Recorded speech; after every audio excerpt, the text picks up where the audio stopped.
Hello student, कैसे हैं आप? एक बार फिर से आप सबका स्वागत है गैलेक्सी क्लासेस के यूट्यूब चैनल पर। मैं Rahul Kumar, general awareness faculty, और आज हम फिर से लेकर आए आपके लिए एक सेशन प्लान जिसमें हम बेसिकली आज जो डिस्कस करने वाले हैं, जैसे कि हम 5 अगस्त के पीवाईक्यू डिस्कस कर रहे हैं सिलेक्शन पोस्ट के इस सीरीज में, और आज हम उसके तीसरे शिफ्ट को डिस्कस करेंगे। फटाफट से सेशन को ज्वाइन कर लीजिए, सेशन को लाइक कर दीजिए, अपने उन दोस्तों के साथ सेशन शेयर कर दीजिए। करते हैं हम हमारे सेशन को स्टार्ट। आज हम जो डिस्कस करने वाले हैं वो बेसिकली ग्रेजुएशन लेवल के बिहाफ पे हम इस पेपर को डिस्कस करेंगे, और यहाँ पर हम 5 अगस्त के तीसरे शिफ्ट को डिस्कस करने वाले हैं। थर्ड शिफ्ट जो 5 अगस्त में कराया गया था कंडक्ट, उसमें इस तीसरे शिफ्ट को डिस्कस करेंगे। तो आइए देखते हैं सबसे पहला क्वेश्चन क्या पूछा गया है इसमें। निम्नलिखित में से कौन सा कथन राज्य के नीति निर्देशक सिद्धांत के बारे में सही नहीं है? Which or is not correct about directive principle of the state policy? यदि हम बात करें, आपको यहाँ पे चुनना क्या है? फटाफट से कमेंट सेक्शन में कमेंट करें और अपनी विजिबिलिटी दिखाएं। हम क्वेश्चंस को स्टार्ट करने जा रहे हैं। किसी का कोई सजेशन यहाँ पे, किसी का कोई डाउट है तो साथ के साथ पूछते रहिएगा। जो पहली बार चैनल पे आएंगे, चैनल को सब्सक्राइब जरूर कर लीजिएगा, बेल आइकन को प्रेस कर दीजिएगा। आइए देखते हैं पहला क्वेश्चन। सबसे पहले तो आप ये समझना कि ये जो प्रिंसिपल्स हैं, principle of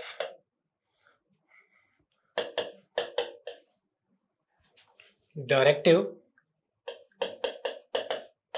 principle of the state policy, state policy, इसे शेड्यूल 4 में दिखाया जाता है। शेड्यूल 4, यहां पे ध्यान रखना 4।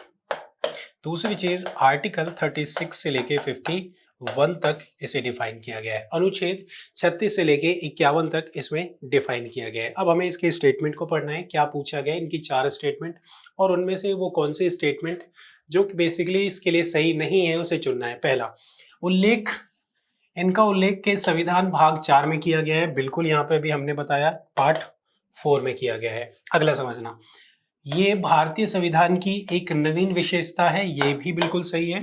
तीसरा देखना, भारत में एक कल्याणकारी राज्य की स्थापना करना है, बिल्कुल।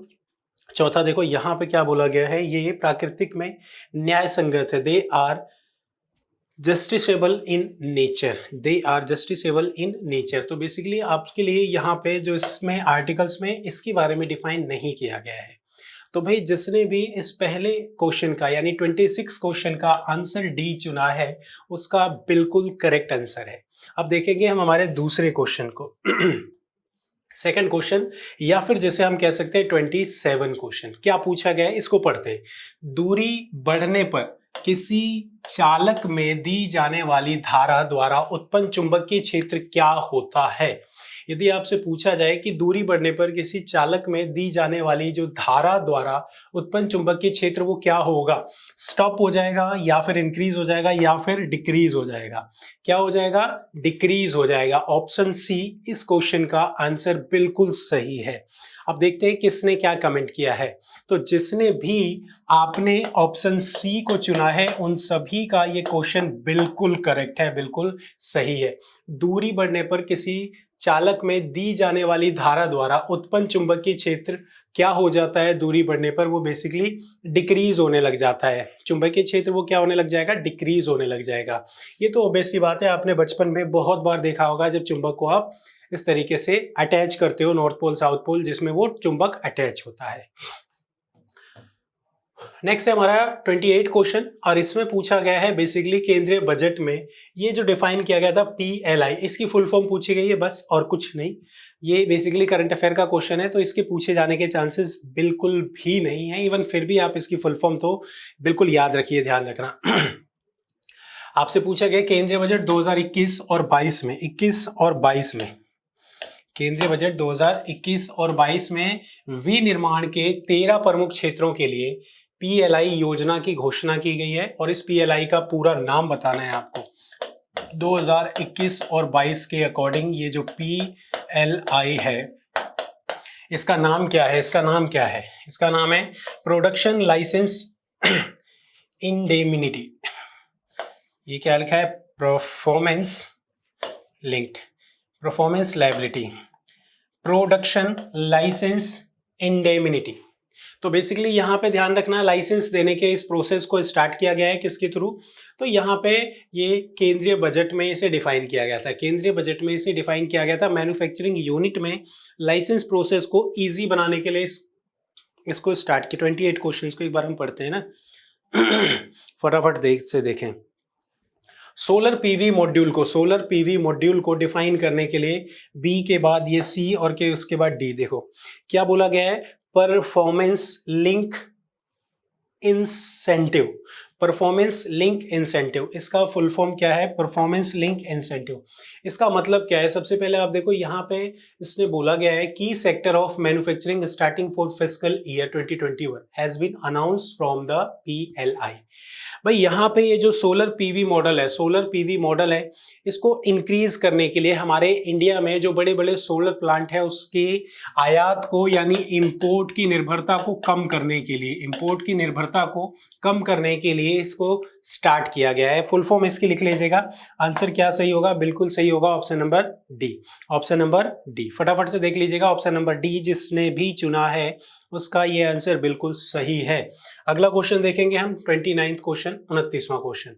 यहां भी आपसे पूछा गया निम्नलिखित में से कौन सा कथन सर्वोच्च न्यायालय के मूल क्षेत्राधिकारी के बारे में सही नहीं है। आपसे पूछा गया सुप्रीम कोर्ट से कौन सा ये जो स्टेटमेंट है वो रिलेट नहीं कर रहा है, सही नहीं है। इस क्वेश्चंस को पढ़ेंगे और इनके चारों के चारों स्टेटमेंट को देखते हैं, जिसमें हमने देखा सबसे पहला आपसे पूछा गया ये दो या दो से अधिक राज्यों के बीच किसी भी विवाद की सुनवाई कर सकता है। दो या दो से अधिक राज्यों के बीच के विवाद की सुनवाई कर सकता है।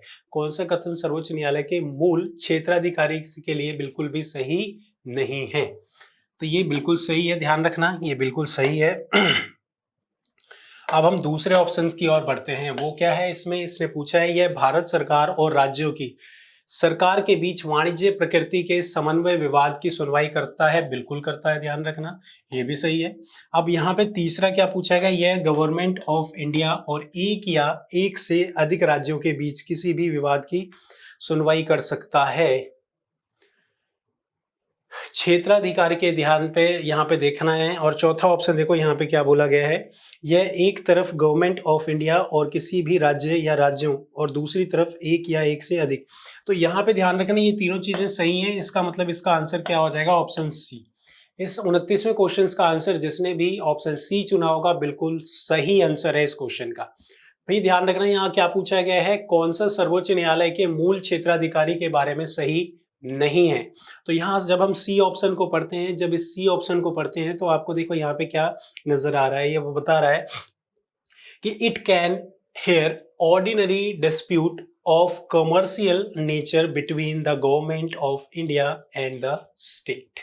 ठीक है, अगला क्वेश्चन हम देखेंगे। क्वेश्चंस नेक्स्ट जो है हमारा 30 क्वेश्चन है, 30वां क्वेश्चन। ये भारत की जनसंख्या की जनगणना के अनुसार शहरी जनसंख्या का क्या प्रतिशत है, ये आपको बताना है। यहाँ पे भारत की जो टोटल जनसंख्या थी वो कितनी थी, 121 करोड़ बोलो, या फिर ध्यान रखना अगर हम बात करें तो यहाँ पे ध्यान रखना 121 करोड़ की उस आबादी में 31.6%, ऑप्शन ए। भाई आप में से बहुत सारे लोग इसका आंसर क्या दे रहे हैं, ऑप्शन ए। जिसका भी आंसर ऑप्शन ए है वो बिल्कुल सही है। 31% जो पॉपुलेशन है वो किसमें, तो शहरी क्षेत्र में, या जिसे हम लोग किस नाम से ध्यान करते हैं, अर्बन एरिया के रूप में डिफाइन करते हैं। टोटल पॉपुलेशंस का अगर हम इसे देखें तो बेसिकली टोटल पॉपुलेशन का 31.6%। इस क्वेश्चन का आंसर जिसने भी ए चुना होगा बिल्कुल सही आंसर चुना है। अब हम बढ़ेंगे हमारे अगले क्वेश्चन की ओर, और अगला क्वेश्चन है क्वेश्चन नंबर 31, 31वां क्वेश्चन देखते हैं, है ना। RBI reserve bank of India ने गैर बैंकिंग वित्तीय कंपनी, या जिसे हम लोग एनबीएफसी के नाम से डिफाइन करते हैं, किस नाम से डिफाइन करते हैं, NBFC, non banking finance company, PCA ढांचा लागू किया है जो अक्टूबर 2022 से प्रभावी है, और जो एक प्रावधान करता है कि जब भी महत्वपूर्ण वित्तीय मैट्रिक निर्धारित सीमा से नीचे आते हैं तो उस पर प्रतिबंध लगते हैं।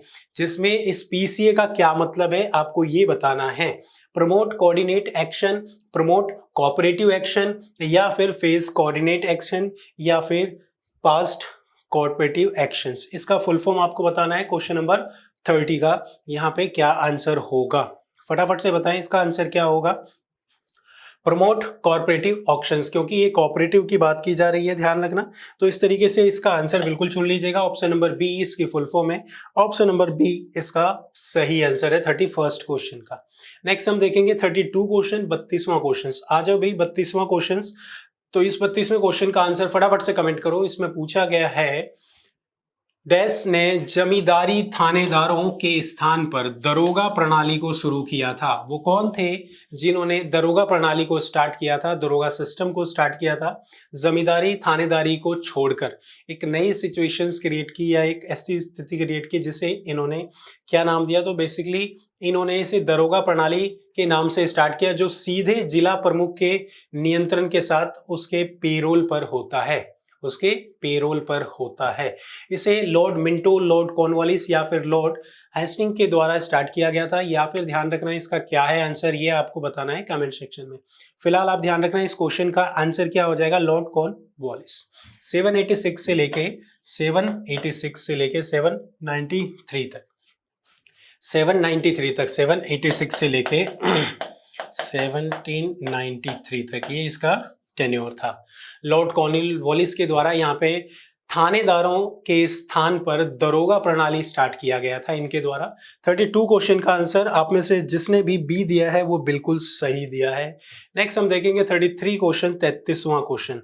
इस 33वें क्वेश्चन को फिर से रिलेट करके यहाँ पे पॉपुलेशन से, पॉवर्टी लाइन से रिलेट करके क्वेश्चन पूछा गया। आप देखो सेंसस से क्वेश्चन कितने सारे पूछ रहे हैं, तो आप इसे बिल्कुल अच्छे से तैयार करना। भारत में गरीबी के आंकड़ों के अनुसार चंडीगढ़ में गरीबी रेखा से नीचे की जो जनसंख्या की प्रतिशत है वो कितनी है, ये आपको डिफाइन करना है।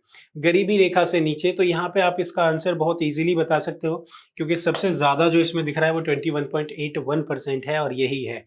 अगर मैं इंडिया की बात करूं तो इंडिया की जो पॉवर्टी है वो कितनी है, इंडिया की पॉवर्टी है 21.9%, 21.9%। जबकि अगर मैं रूरल और अर्बन एरिया में डिफाइन करूं तो जो रूरल एरिया है वहां पे 25.7%, 25.7% ये रूरल एरिया में है, रूरल एरिया में। जबकि अर्बन एरिया की बात की जाए तो अर्बन एरिया में 13 अर्बन एरिया की बात की जाए तो अर्बन एरिया में ये परसेंटेज जो है वो डिफाइन हो जाती है बेसिकली, ठीक है। तो इस तरीके से आप इसे डिफाइन करना। सबसे पहले हमारे लिए जो यहाँ पे इम्पोर्टेंट है, वो जो इम्पोर्टेंट है उसे आप लिख लीजिएगा, है ना। इम्पोर्टेंट क्या है जो इस क्वेश्चन में पूछा गया है आपसे, क्वेश्चन में क्या पूछा गया है कि भाई चंडीगढ़ की poverty, below the poverty line के नीचे क्या परसेंटेज है जनसंख्या में, तो ये है। और पूरे इंडिया की बात करें तो ये है, तो पूरे इंडिया का भी आपको याद हो जाएगा और बकायदा चंडीगढ़ का भी याद हो जाएगा। ऑप्शन ए इस क्वेश्चन का बिल्कुल सही आंसर है, और जिसने भी ऑप्शन ए चुना है बिल्कुल सही आंसर चुना है। नेक्स्ट हम क्वेश्चन देखेंगे 34 क्वेश्चन, 34वां क्वेश्चन, 34 क्वेश्चन। विधवा विवाह उत्तेजक मंडल की स्थापना 19वीं शताब्दी में किसके द्वारा की गई थी और कहां की गई थी, है ना। स्थापना 19वीं शताब्दी का उत्तराधार कहां पे हुआ था, बेसिकली किस प्रेसिडेंसी में हुआ था, कलकत्ता, बॉम्बे। तो बेसिकली ये दो ही प्रेसिडेंसी है जहां पे चीजें ज्यादातर डिफाइन की जाती थी। आई थिंक आपको पता होगा 34 का आंसर ये क्या है, तो बॉम्बे प्रेसिडेंसी। कब, तो 1885 में बॉम्बे प्रेसिडेंसी, बॉम्बे। तो इसका आंसर क्या हो जाएगा, ऑप्शन बी। और आपने भी बिल्कुल सही आंसर दिया है, इसका आंसर क्या हो जाएगा, ऑप्शन बी। और इसमें यदि हम देखें तो बेसिकली ध्यान रखिएगा, ईश्वर चंद की बात करें तो इन्होंने विधवा पुनर्विवाह के बारे में, या फिर राजा राम मोहन राय जी की बात करें विधवा पुनर्विवाह के बारे में, इनके ऊपर बहुत ज्यादा योगदान दिया है। और इसी तरीके से इस क्वेश्चन का आंसर क्या हो जाएगा, ऑप्शन बी बिल्कुल सही होगा। 34 क्वेश्चन, 34वें क्वेश्चन का आंसर क्या होगा, ऑप्शन बी। तो आप फटाफट से देख लीजिए, बॉम्बे प्रेसिडेंसी इस क्वेश्चन का आंसर है। अगला क्वेश्चन हम देखेंगे और वो है 35th क्वेश्चन, 35वां क्वेश्चन। देखते हैं 35वां क्वेश्चन क्या कहता है। भारत नौजवान सभा के बारे में निम्नलिखित में से कौन सा कथन सही है। पहले आप समझना, ये जो भारत नौजवान सभा है, नौजवान सभा, भारत नौजवान सभा, इससे क्वेश्चन पहले भी पूछा जा चुका है। ये कब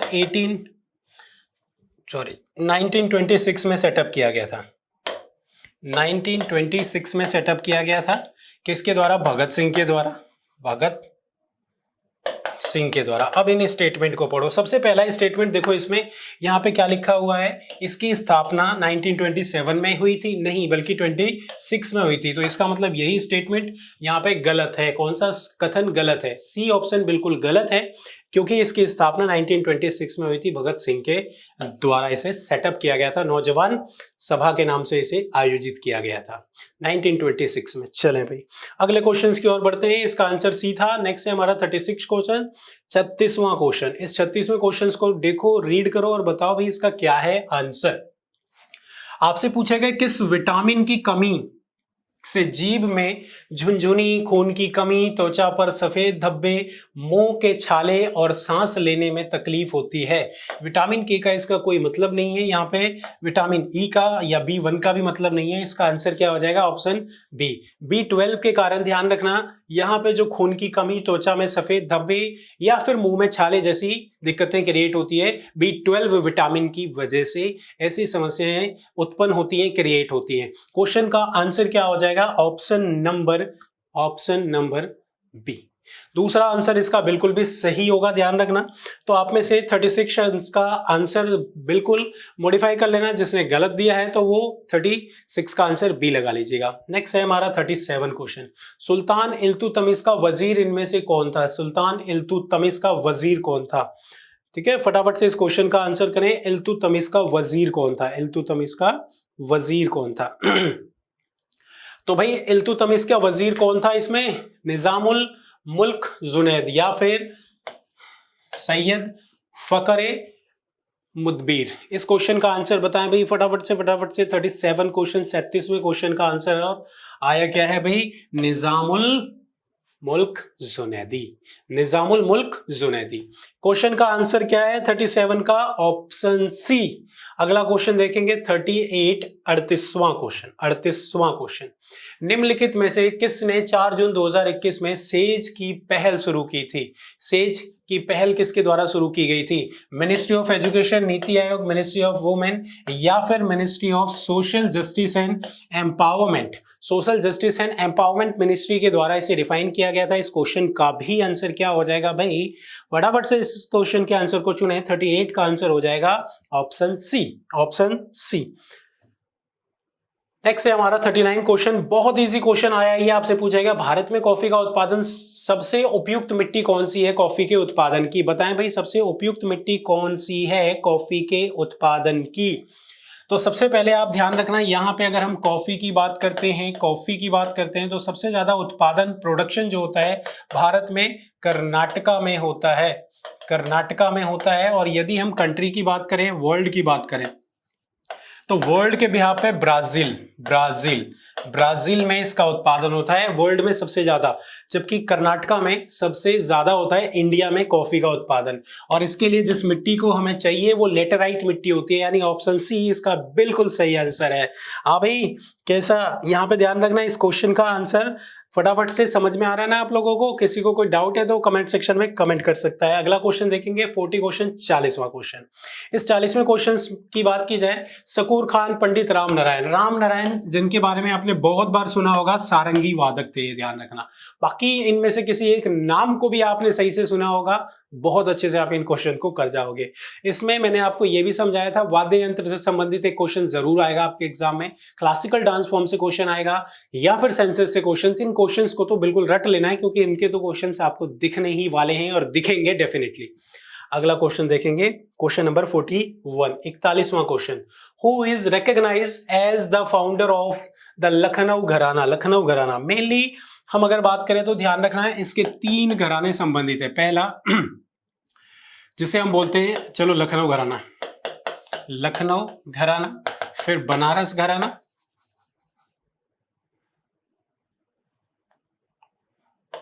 फिर उसके बाद जयपुर घराना। ये 3 घराने जो कथक से संबंधित हैं, बिरजू महाराज कथक के डांस फॉर्म से संबंधित है, सितारा देवी, और इसका आंसर हो जाएगा ईश्वरी प्रसाद, जो कि इसके संस्थापक माने जाते हैं। किसके? लखनऊ घराने के संस्थापक माने जाते हैं। यानी इस क्वेश्चन का भी आंसर बिल्कुल सही होगा जो आपने ऑप्शन चुना है, option B, Ishwari Prasad. Next है हमारा 42 क्वेश्चन, 42वां क्वेश्चन आपसे पूछा गया निम्नलिखित में से कौन सा नृत्य पारंपरिक रूप से असम में चाय की खेती करने वालों द्वारा किया जाता है। चाय की खेती करने वालों द्वारा किया जाता है। भाई बिहू भी असम का डांस फॉर्म है, देवधनी और यहाँ पे भोरताल नृत्य और झूमर भी। लेकिन जब हम चाय की बात करते हैं, चाय की खेती करने वालों के द्वारा उनका पारंपरिक नृत्य जिसे हम बोलते हैं झूमर, झूमर जिसमें एक गा रहा होता है फिर दूसरा फिर तीसरा, इस तरीके से आपस में ये लोग इस गाने को गा के अपने आप को मोटिवेट करते रहते हैं। तो इसका आंसर क्या हो जाए? Option C. 42वें क्वेश्चन का आंसर क्या होगा? Option C. ऑप्शन सी फटाफट से देख ले भाई, 42वें क्वेश्चन का आंसर क्या हो जाएगा? Option C. नेक्स्ट क्वेश्चन हम देखेंगे, नेक्स्ट क्वेश्चन हम देखते हैं और समझते हैं क्या पूछा गया है अगले क्वेश्चन में, 43वें क्वेश्चन में, 43 क्वेश्चन में। नागालैंड से AFSPA को वापस लेने पर विचार करने के लिए केंद्र सरकार द्वारा गठित समिति का अध्यक्ष कौन थे? भाई, who is headed of the committee constituted by the central government to consider the withdrawal of AFSPA from Nagaland? किसके द्वारा किया गया था? अजय कुमार के द्वारा, राजीव के द्वारा, पीयूष गोयल के द्वारा। इसका आंसर क्या हो जाएगा भाई? फटाफट से बताओ इस क्वेश्चन का आंसर क्या होगा? ऑप्शन बी क्या सही आंसर है इसके लिए? बिल्कुल सही आंसर है ऑप्शन बी, इसका सही आंसर है ऑप्शन बी। और अगर हम बात करें तो ये रजिस्ट्रार हैं, जिसके बात की जाए तो जनरल एंड सेंसस कमिश्नर है। Registrar general and census commissioner है, registrar and general and census commissioner है। ठीक है, तो 43rd क्वेश्चन की बात करेंगे, विवेक जोशी इसका सही आंसर होगा। नेक्स्ट हम अगले क्वेश्चन की ओर बढ़ेंगे। 44th क्वेश्चन, 44वां क्वेश्चन आपसे पूछा गया है, निम्न में से किस मंदिर के निर्माणकर्ताओं ने अपने समय में मंदिरों के सबसे ऊंचे शिखर के ऊपर 90 टन पत्थर रखने के लिए 4 किलोमीटर लंबी ढाल का निर्माण किया था? 4 किलोमीटर लंबी ढाल का निर्माण किया था 90 टन के पत्थर को रखने के लिए। ये बेसिकली कहां पे? सन टेम्पल कोणार्क में स्थित है। सन टेम्पल कहां पर स्थित है? कोणार्क में। कोणार्क कहां पे? तो ओडिशा में स्थित है, ध्यान रखना। कोणार्क कहां पे स्थित है? तो ओडिशा में स्थित है। ये क्वेश्चन आपको समझ में आ गया होगा। फिलहाल इस क्वेश्चन का आंसर क्या होगा? Rajarajeshwar temple, Rajarajeshwar temple, Rajarajeshwar temple. C option अगर हम बात करें, जिसे हमने देखा है यहाँ पे खानदारिया केव्स के नाम से जाना जाता है, टेम्पल्स के नाम से भी जाना जाता है, और ये कहाँ पे स्थित है? तो ये एमपी में स्थित है। बट इसका आंसर होगा राजराजेश्वर टेम्पल, जो कि आप दे रहे हो। ऑप्शन बी इसका सही आंसर होगा। ये आंध्र प्रदेश में स्थित है, ये ओडिशा में स्थित है, ये ओडिशा में स्थित है, ये ओडिशा में स्थित है, ओडिशा में स्थित है। ये राजराजेश्वर टेम्पल ये आंध्र प्रदेश में स्थित है, आंध्र प्रदेश में स्थित है। चले भाई, 44 क्वेश्चन भी आपका हो गया है। अब अगला है 45 क्वेश्चन, 45वां क्वेश्चन। 45वां क्वेश्चन, 1920 के दशक में किसने परमाणु के नाभिक के पारित इलेक्ट्रॉन की व्यवस्था के पैटर्न पर तो तत्वों की स्थितियों के आधार पर रासायनिक तत्वों की लेफ्ट स्टेप पीरियोडिक टेबल बनाया था? लेफ्ट स्टेप पीरियोडिक टेबल बनाया था। ये क्वेश्चंस 1920 से रिलेटेड, ऐसे ये साइंटिस्ट हैं जिनके क्वेश्चंस आपके एग्जाम में कई बार ऐसे क्वेश्चंस एज इट इज पूछे जाते हैं जो पीरियोडिक टेबल से संबंधित होते हैं। फिलहाल इस क्वेश्चन का आंसर आपको बताना है क्या है, ग्लेन स्मैकबर्ग, या फिर ध्यान रखना है इसका आंसर क्या होगा, scientist Charles Janet. Scientist Charles Janet. इन क्वेश्चंस को आपको अलग से लिख के रखना होगा, क्योंकि ऐसे अगर हम देखें तो मुश्किल से 8 या 10 क्वेश्चन है। अलग से आप इसको जब PYQ पढ़ो ना, तो इन क्वेश्चंस को अलग से टिक करके अलग से लिख के रखो। जब आप एग्जाम फेस करने जाओ तो इन क्वेश्चंस को एक बार रिपीट कर लो बस, क्योंकि ऐसे क्वेश्चंस जो है ना वो याद नहीं रहने वाले। ऐसे क्वेश्चंस बार बार आपके एग्जाम में कई बार एक आधा क्वेश्चन ऐसा पूछ लिया जाता है ना, और ये क्वेश्चंस के आंसर्स नहीं कर पाते लोग। रीजन उसके पीछे यही है क्योंकि ऐसे क्वेश्चंस हम पढ़ते नहीं है। तो ऐसे क्वेश्चंस को हम PYQ से तैयार कर सकते हैं, प्रीवियस ईयर सेशन से तैयार कर सकते हैं। 46 क्वेश्चन आपसे पूछा गया, निम्नलिखित में से किसने राज्यपाल के रूप में 2021 में असम के मुख्यमंत्री हेमंत बिश्वा शर्मा को शपथ दिलाई थी? हेमंत बिश्वा शर्मा को शपथ दिलवाई थी, किसके द्वारा दिलवाई गई थी? इसका आंसर क्या होगा? बाल कृष्णन आचार्य के द्वारा, पद्मानंद, या फिर ध्यान रखना गंगा प्रसाद के द्वारा, जगदीप धनखड़ जो कि उपराष्ट्रपति हैं हमारे देश के, नहीं, इसका आंसर क्या होगा, जगदीश मुखी के द्वारा, जगदीश मुखी के द्वारा। यदि हम बात करें तो इस क्वेश्चन का आंसर क्या हो जाएगा, ऑप्शन डी, जो बिल्कुल आपने चुना है ऑप्शन डी होगा इसका सही आंसर। चले भाई आगे, यहां तक आपको कोई डाउट तो नहीं है, इससे आगे बढ़ते हैं और अगले क्वेश्चन की ओर बढ़ते हैं। 47 क्वेश्चन, 47वां क्वेश्चन। भाई 47वां क्वेश्चन देखते हैं, 47वें क्वेश्चन में क्या पूछा गया है। 47 क्वेश्चन देखेंगे हम। सबसे पहले अगर हम बात करें तो यहाँ पे आपसे पूछा गया है कि भाई झारखंड के कोडरमा और गिरिडीह जिलों में पाए जाने वाले कौन से खनिज का उपयोग बिजली उद्योग, पेंट और वर्णक उद्योग आदि के लिए किया जाता है। बताओ क्या है, क्वेट्स, अब्रक, एस्बेस्टर, या फिर ध्यान रखना क्या, नाइट। क्या है इसका आंसर, तो भाई झारखंड के रहने वाले तो इसका आंसर बहुत इजी से कर सकते हैं, क्योंकि गिरिडीह में जो सबसे ज्यादा पाया जाता है कोयले के बाद वो क्या है, अब्रक, माइका, माइका। और माइका का हाईएस्ट प्रोड्यूसर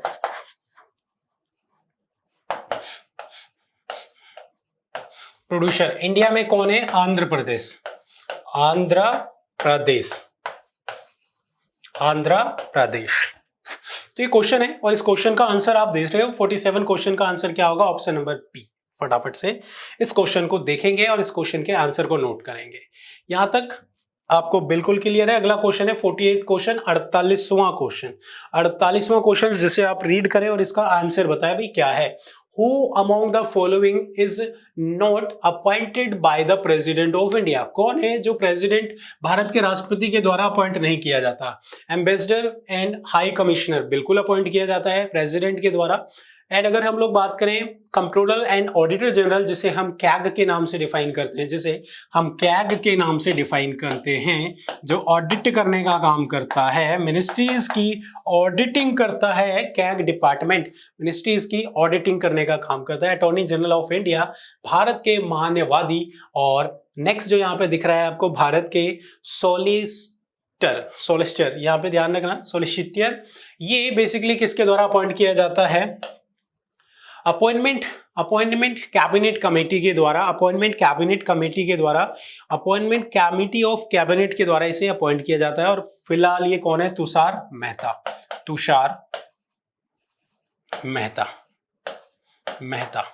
वर्तमान में तुषार मेहता जो हैं वो बेसिकली भारत के सॉलिसिटर जनरल हैं, और ये किसके द्वारा, तो पीएम के द्वारा बनाई गई, पीएम के द्वारा अपॉइंटमेंट कमेटी ऑफ कैबिनेट के द्वारा अपॉइंट किया जाता है पीएम, ठीक है। एंड प्रेसिडेंट भी होता है इनमें, ध्यान रखना। बट फाइनली ये तीनों ऊपर वाले जो हैं वो उसमें प्रेसिडेंट का ज्यादा रोल होगा, इसमें पीएम के द्वारा बनाई गई उस कमेटी का ज्यादा रोल होता है। तो इसका आंसर क्या हो जाएगा भाई, option number D, option number D. भाई यहां तक क्लियर है, यहां तक किसी को कोई डाउट तो नहीं है। तो बड़े भी आगे और अगला क्वेश्चन देखते हैं। 49th क्वेश्चन, 49वां क्वेश्चन, आज के सेशन का second last question. Where is the headquarter of Food Corporation of India? Food Corporation of India। इसके हेडक्वार्टर की बात करनी है आपको। फूड कॉर्पोरेशन ऑफ इंडिया, भाई या जिसे हम FCI के नाम से डिफाइन करते हैं, जिसे यहाँ पे कब तो 1965 में 1965 में स्टैब्लिश किया जाता है, न्यू दिल्ली में स्टैब्लिश किया जाता है। और इसे स्टैब्लिश करने के पीछे क्या रीजन, क्या कारण होते हैं, क्या कारण दिए गए हैं, तो ध्यान रखना। न्यू दिल्ली में 1965 1965 में इसे स्टैब्लिश किया जाता है, FCI food corporation of India. Reason इसके पीछे क्या है, क्योंकि 1965 में 66 में हमारे देश में अकाल पड़ा, सूखा पड़ा, और उस वक्त हमें अनाज की अहमियत समझ में आई, और उसकी वजह से हमने फाइनली अनाज को स्टोर करने का डिसीजन लिया, और जिसके लिए हमने बफर स्टॉक बनाना स्टार्ट किया, और बनाया हमने फूड कॉर्पोरेशन ऑफ इंडिया। और इस फूड कॉर्पोरेशन ऑफ इंडिया का हेड ऑफिस हमने न्यू दिल्ली में बनाया। कहां बनाया, न्यू दिल्ली में इसका हेड ऑफिस बनाया हमने, नई दिल्ली में हेड ऑफिस बनाया। तो इसका क्वेश्चन का आंसर आप लोगों ने दे दिया है। ये लास्ट क्वेश्चन है हमारा, 50वां क्वेश्चन है। चंपारण मेला हर साल छत्तीसगढ़ के किस शहर में मनाया जाता है? चंपारण जो कि बिहार का भाग है बेसिकली, आपको अगर मालूम हो, है ना, तो यहाँ पे पूर्वी चंपारण, पश्चिमी चंपारण, बेसिकली ये लगता है किसके साथ? तो नेपाल के साथ लगता है। आपसे पूछा गया है चंपारण मेला हर साल छत्तीसगढ़ में मनाया जाता है, वो बेसिकली छत्तीसगढ़ में कहाँ मनाया जाता है? छत्तीसगढ़ में रायगढ़, रायपुर, बिलासपुर या फिर कोरना। छत्तीसगढ़ की राजधानी में चंपारण त्योहार फेस्टिवल मनाया जाता है, जो कि कहां पर है? तो ये बेसिकली रायपुर इसका आंसर बिल्कुल सही होगा। इस 50 यानी 50वें क्वेश्चन का आंसर क्या होगा? Option B. 50वें क्वेश्चन का आंसर क्या होगा भाई? Option B.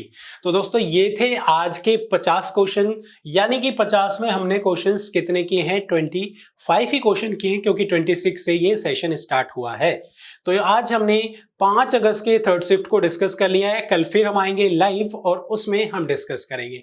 ये वीडियो रिकॉर्डेड वीडियो है, बेसिकली रीजन किसी कारण से मैं आज यहाँ पे नहीं आ पाया था, इस वजह से ये रिकॉर्डेड वीडियो जो आपके सामने चल रही है। सेशन कैसा लगा कमेंट सेक्शन में कमेंट जरूर कीजिएगा, और कल आप सभी 2 बजे फिर से हमारे साथ जुड़िएगा, सेम टाइम सेम जगह, यानी गैलेक्सी के प्लेटफॉर्म पर।